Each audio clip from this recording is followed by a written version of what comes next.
Je pense que la règle que j'aurais dû me mettre, j'ai eu beaucoup de mal à mettre en place En province, je voyais beaucoup plus souvent des pancartes IAD qu'à Paris. dans certains villages, il n'y a pas d'agence. Donc, conseiller IAD qui est présent dans ce village, c'est le référent immobilier de son village.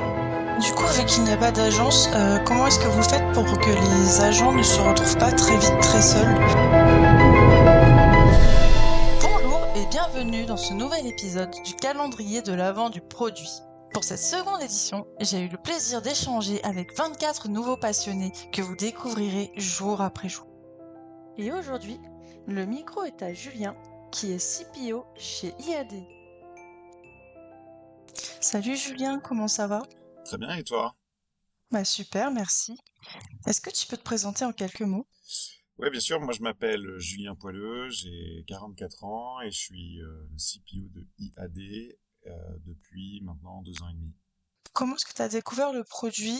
Quelles ont été les étapes avant que tu fasses carrière? Mon travail chez IAD de CPO, c'est mon premier travail officiellement produit.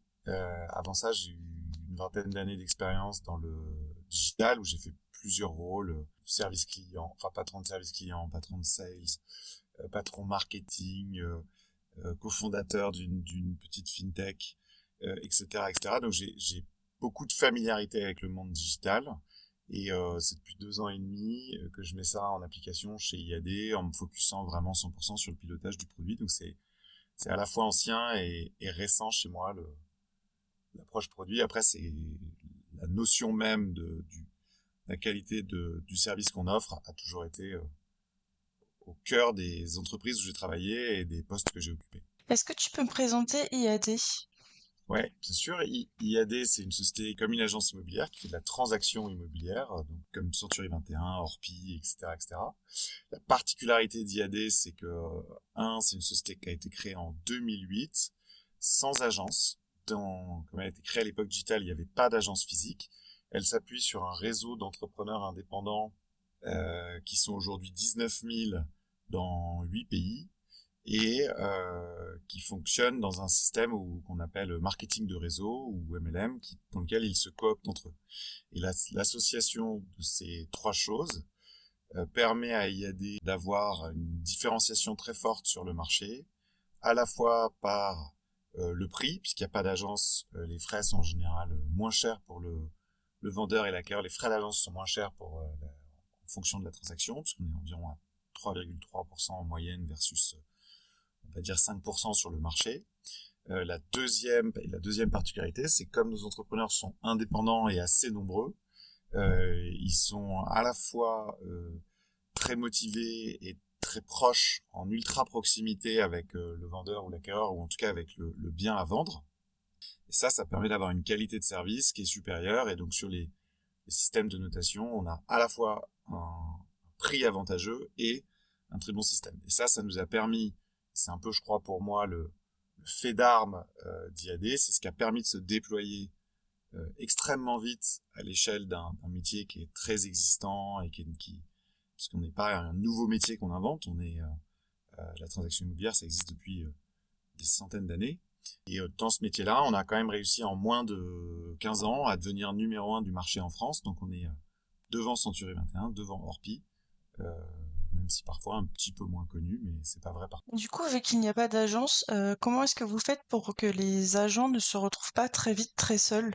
Alors ça c'est vraiment une excellente question parce que c'est pour moi l'ingrédient magique d'IAD, c'est ce système de marketing de réseau qui est pas extrêmement connu du grand public, mais qui est un système dans lequel un conseiller, parce que c'est pas des agents, c'est des conseillers, hein, ils ont un statut légal un peu différent, conseiller immobilier chez IAD ne peut pas rentrer dans le réseau s'il n'est pas coopté par un autre conseiller. Et le parrain ou la marraine de ce conseiller a pour charge de le faire rentrer dans la communauté des conseillers IAD, et qui est une communauté dans laquelle le partage, l'entraide et la solidarité sont des valeurs pas que des mots sur un mur, puisque c'est vécu au quotidien. Il y a énormément de communication grâce à nos outils parfois, mais aussi grâce à des outils grand public que les conseillers utilisent entre eux, comme WhatsApp, etc., etc. Et donc, nous, en tant que siège, on organise le système, on organise des formations avec des conseillers qui ont beaucoup d'ancienneté dans le réseau, qui ont réussi leur changement de carrière ou leur carrière chez IAD, qui deviennent ce qu'on appelle nous des formateurs habilités, donc il y a qui organisent des sessions de formation, donc il y a des centaines, peut-être même des milliers de sessions de formation organisées par des conseillers pour des conseillers. Il y a le coaching au quotidien du parrain, il y a l'entraide dans l'organisation, et puis il y a des outils qui permettent aux conseillers de s'aider à faire du business ensemble, à trouver des réponses à des questions. Et on a des grands chats où il y a tous les conseillers par thématique. Donc il y a énormément d'entraide, plein de façons différentes. Ça, c'est vraiment une des forces du réseau. Et par exemple, une particularité chez IAD, c'est qu'on a environ 25% du chiffre d'affaires de IAD et donc de ses conseillers qui est réalisé par ce qu'on appelle nous des apports d'affaires, soit des recommandations, soit des prescriptions entre personnes qui se connaissent pas forcément, mais qui s'envoient du business les uns. Comment est-ce que IAD fonctionne? Est-ce que c'est une franchise? Les adhérents payent une cotisation, quelle que soit leur vente, ou c'est un pourcentage sur les ventes? La réponse, c'est que c'est les deux. Il y a un conseiller immobilier IAD, il paye un abonnement mensuel de 163 € par mois pour être membre du réseau. Ça, il le paye à IAD. Et ensuite, pour des raisons légales, on ne dit pas des adhérents, on dit des mandataires. Et en fait, la forme légale fait que IAD est co-responsable avec le conseiller de ces transactions immobilières. Et c'est IAD qui facture le vendeur ou l'acquéreur et qui ensuite répartit les revenus entre le conseiller, les parrains, marraines du conseiller et IAD. Donc la réponse à ta question, c'est les deux. Il y a un abonnement mensuel pour être membre du réseau qui est indépendant de ton chiffre d'affaires, que tu payes tous les mois, et tu peux commencer quand tu veux, arrêter quand tu veux. Et le deuxième partie, c'est que sur le chiffre d'affaires, il y a une répartition du chiffre d'affaires entre IAD et les conseillers, et dans les conseillers, une répartition entre le ou les conseillers qui ont directement participé à la vente, et le ou les conseillers qui ont participé à l'arrivée et au coaching et à l'engagement de ces conseillers dans le réseau IAD. CF, ta question précédente, c'est aussi une des raisons qui motive le parrain et la marraine, et son parrain et sa marraine, et etc., sur 5 niveaux, à aider chaque conseiller qui rentre chez IAD à réussir ce système-là. Pour moi, il est assez similaire à une entreprise commerciale de tout type, dans laquelle le directeur commercial aide les chefs des ventes qui aident les commerciaux sur le terrain. Quand j'étais en province, je voyais beaucoup plus souvent des pancartes IAD qu'à Paris. Est-ce que c'est le fait que à Paris, on n'a pas besoin de prendre sa voiture pour aller en agence? C'est beaucoup moins une contrainte. En fait, on tombe sur l'agence et donc du coup, les agences sont plus fortes à Paris. Ou est-ce que c'est juste une impression et en fait, IAD est très fort à Paris? C'est pas une impression. Effectivement, le système IAD, il est particulièrement vivace et présent dans des zones qu'on dit nous rurales, périurbaines, petites villes, dans lesquelles on est plus présent, même s'il y a quelques grandes métropoles dans lesquelles on est important. Mais le fait d'être en ultra proximité, de permettre aux gens de travailler de chez eux, d'avoir des outils qui sont adaptés à l'ensemble du territoire, etc., fait que c'est effectivement plus facile, ou en tout cas, ça démarre plus vite dans des zones rurales / petites villes que dans des grandes villes, où effectivement, là où tu as raison, c'est qu'à Paris, IAD est une alternative parmi d'autres, alors que dans certains villages, il n'y a pas d'agence, donc le conseiller IAD qui est présent dans ce village, c'est le référent immobilier de son village. Donc ça joue de façon importante. Ils mettent beaucoup les agents à travailler sur leur communauté de contacts et à faire savoir qu'ils font ce métier, comment ils le font, et le service qu'ils peuvent rendre, et leur niveau de proximité.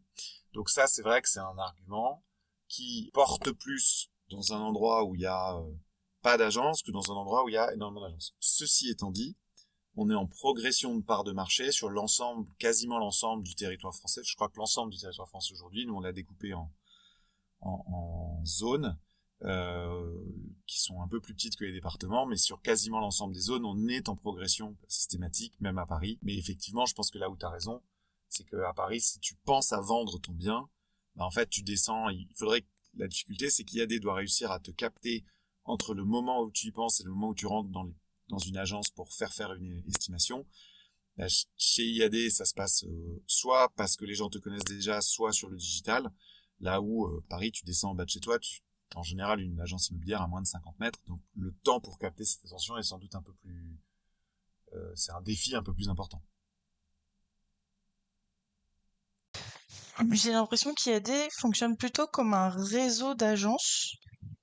Et du coup, j'ai l'impression aussi que les utilisateurs, ils vont plutôt voir leur mandataire plutôt que de regarder sur l'application. Nous, on les aide à développer leur communauté. On essaie de les aider à développer leur marque locale. On essaie de les aider à réaliser leurs transactions, qu'ils aient un mandat de vente ou qu'ils aient un acquéreur intéressé par un bien, le plus vite possible. On essaye, enfin on ne sait pas, on réussit, je pense, assez bien à connecter toutes les informations pour que la transaction se passe le mieux possible pour le client final qui est le vendeur ou l'acquéreur, mais aussi pour que ce soit le plus simple possible pour le conseiller immobilier. En revanche, c'est vrai que nous, on est là pour aider les conseillers à réussir, et si on a quelques applications grand public, notamment principalement le site web iadfrance.fr en France, puis dans chaque pays, où n'importe qui peut bien sûr aller visiter tous les mandats, voir les biens qui sont en vente chez IAD à un instant T. Il y a aussi des gens qui là-dessus peuvent se créer une alerte comme sur Se Loger, mais on cherche pas à développer IAD indépendamment ou à capter nous de la donnée à la place des conseillers et puis que ce soit la donnée d'IAD, etc. C'est pas du tout l'esprit dans lequel on travaille.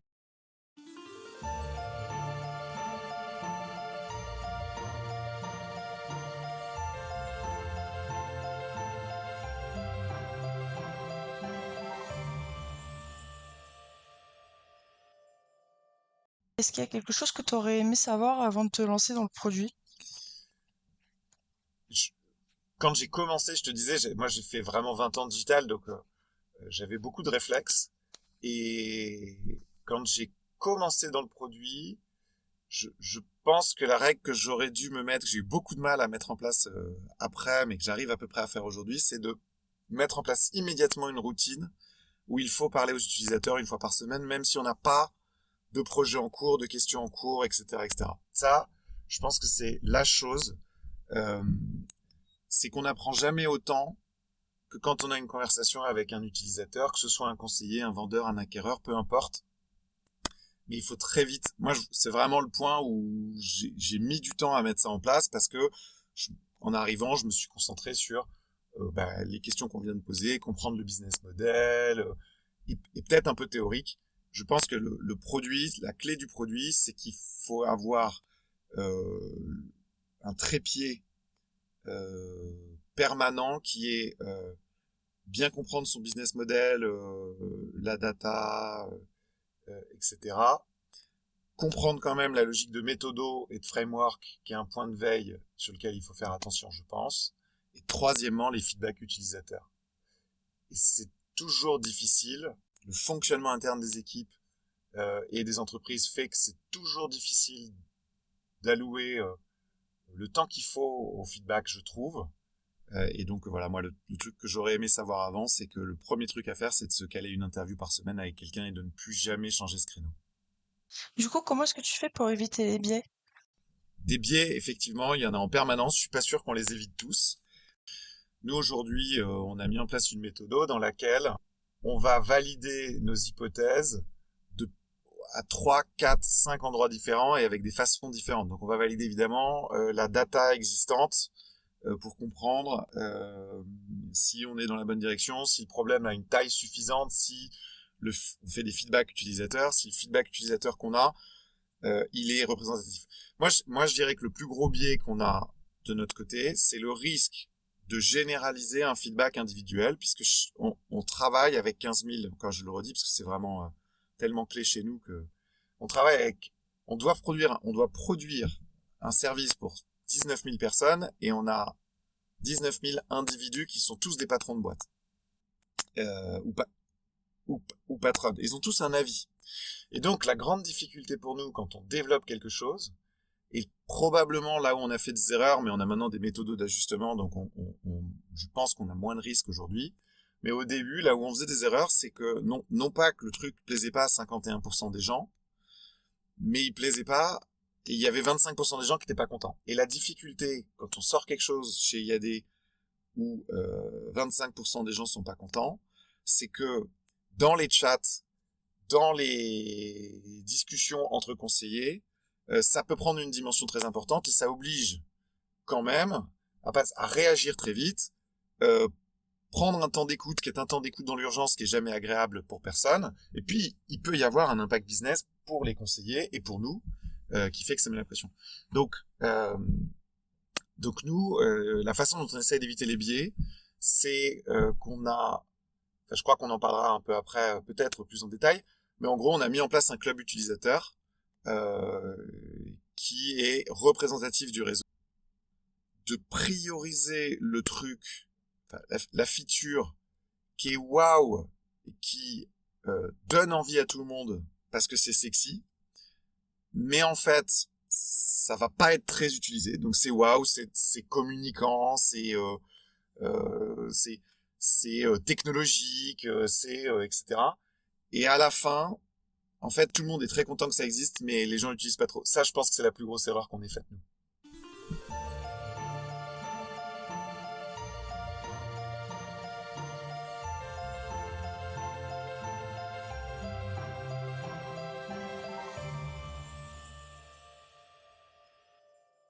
Tu as choisi le thème co-construire un produit avec ses clients. Est-ce que tu peux m'expliquer pourquoi est-ce que tu as choisi ce thème? Alors, j'ai choisi ce thème parce que je pense que c'est une de nos très grandes particularités dans l'équipe produit, de cette façon de fonctionner avec le club utilisateur que j'ai déjà évoqué et dont on tire une satisfaction quotidienne déjà en tant qu'équipe et deuxièmement dont on sait aujourd'hui que c'est un facteur clé succès des projets. Nous on fait ça donc avec 3% du réseau est dans un club utilisateur, donc c'est 450 personnes en France. Tous les ans on change la promotion. D'accord. Donc il y a des gens qui restent, il y a des gens qui changent, etc. Mais on veut des gens motivés pour aider à construire les outils. Il y a un mini accompagnement au début pour les aider à mettre en place leur environnement de test. Donc nous on travaille avec Testapic, je crois que ça a changé de nom, mais qui s'appelait Testapic pour ces choses-là. Plus quelques autres outils, Hotjar. Voilà. On a un chat dédié club des utilisateurs. Et dans ce chat, il se passe deux grandes choses. La première, c'est beaucoup de remontées d'infos. Ça a permis aussi de canaliser un petit peu la capture d'idées. Donc ça nous permet d'avoir toutes les idées quand même assez centralisées à un endroit. Donc c'est intéressant dans la discussion et c'est plus facile de répondre à 450 personnes qu'à 15 000. Ça, c'est la remontée de ce qu'on appelle nous les coins de ciel bleu, c'est-à-dire les petites choses ou les irritants, on va dire, que le réseau peut rencontrer en utilisant nos outils. Et la deuxième partie, c'est qu'on a mis un protocole d'accompagnement des projets et des PM et des PO par le club utilisateur qui nous permet d'éviter un maximum de biais, on espère. Et donc, la règle qu'on a définie in fine, c'est qu'il n'y a pas de projet, enfin, on peut pas reliser une feature à l'ensemble du réseau, on peut pas déployer si le club utilisateur ne met pas une note de 9 sur 10 à la feature. Donc si on n'a pas 90% d'utilisateurs satisfaits, on ne met pas en prod. On continue de travailler pour améliorer la feature jusqu'à ce qu'on ait 90%. Donc c'est un système assez exigeant et dans lequel, on en parlait tout à l'heure, pour éviter les biais, on a un système dans lequel on a au départ, on commence un projet avec 5 utilisateurs, enfin heavy users, qu'on a identifiés grâce au club, qui sont représentatifs du réseau. Tout le monde n'est pas là depuis 10 ans.